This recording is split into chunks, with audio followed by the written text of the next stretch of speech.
আমিও কিছু বলবো, তার আগে তার এই ভিডিওটা শুনুন আপনারা, তারপর কিছু বলছি।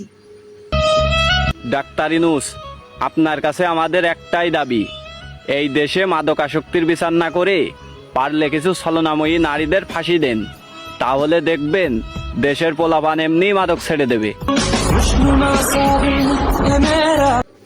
তো ভাই, আপনার কথা মানলাম আমি।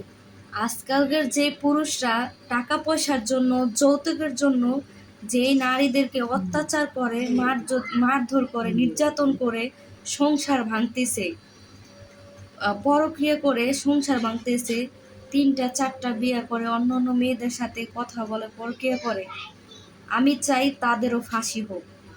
যারা যৌতুকের জন্য, টাকার জন্য নির্যাতন করে, মেয়েদের অত্যাচার করে, সংসার ভাঙতে বাধ্য করে, তাদেরকেও ফাঁসি দেওয়া হোক।